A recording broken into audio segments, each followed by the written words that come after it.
রাজ্যপালের বিরুদ্ধে শ্লীলতাহানির অভিযোগ। হেয়ার স্ট্রিট থানায় অভিযোগ জানাতে গেলেন অভিযোগকারিণী। রাজভবনেই কর্মরত ছিলেন তিনি। রাজভবনেই কর্মরত এক অভিযোগকারিণী রাজ্যপালের বিরুদ্ধে শ্লীলতাহানির অভিযোগ করেছেন। ঘটনাটি ঘটে আজ সন্ধেবেলা। অভিযোগকারিণী রাজভবনেই কর্মরত ছিলেন। তার অভিযোগ, বেশ কয়েকদিন থেকেই রাজ্যপাল তাকে দেখে কুইঙ্গিত করছিলেন। তার পাশাপাশি আজকে সেই মহিলাকে চেম্বারে ডেকে পাঠান রাজ্যপাল এবং তারপর ওনার সাথে অশালীন আচরণ করে রাজ্যপাল বলে অভিযোগ। একবার নয়, দুবার তার সাথে এই ঘটনা ঘটে। এখন পর্যন্ত যা জানা যাচ্ছে, পিসি রুমে কর্মরত ছিলেন সেই মহিলা। অভিযোগকারিণীকে নিয়ে আসা হয়েছে হেয়ার স্ট্রিট থানায় এবং লিখিত অভিযোগ দায়ের করার পর্ব চলছে এখন। পুলিশের উচ্চপদস্থ কর্মচারীরাও এই মুহূর্তে থানায় এসে পৌঁছেছেন। কি হয়েছে আজকে? না, মহামান্য রাজ্যপালের আজকে তার বিরুদ্ধে রাজভবনে কর্মরত একজন অস্থায়ী কর্মী মহিলা, তার অভিযোগ, গুরুতর অভিযোগ, এবং সে অভিযোগ হচ্ছে যে শ্লীলতাহানির।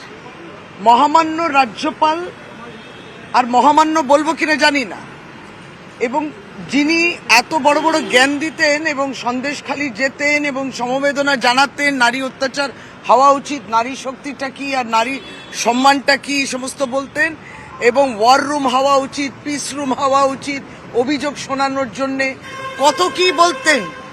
আজকে তার রাজভবনে একটি মেয়ে, একটি মহিলা, সে এই অভিযোগ করছে, এবং যে প্রথমবার তার উপর শ্লীলতাহানি নয়, অনেকবার হয়েছে।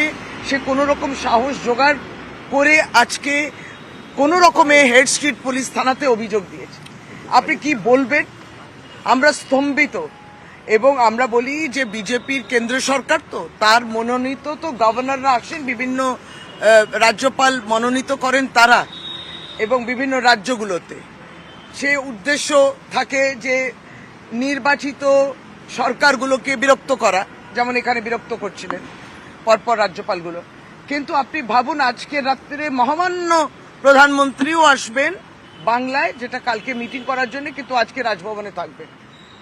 আমরা এই নিন্দা তো জানাচ্ছি, কিন্তু আমরা অপেক্ষায় রইলাম যে নিন্দা জানাবে কি বিজেপি, নিন্দা জানাবে কি প্রধানমন্ত্রী। রাষ্ট্রপতির দৃষ্টি আকর্ষণ করতে হবে, রাজ্যপাল শ্লীলতাহানি করছেন, এবং কিসের, মানে আমি তো বলি যে অনেকবার বলছে মেয়েটি, মহিলা বলছে যে অনেকবারই হয়েছে, তার মানে এর আগে সুযোগ পায়নি, চেপে দেওয়া হয়েছে।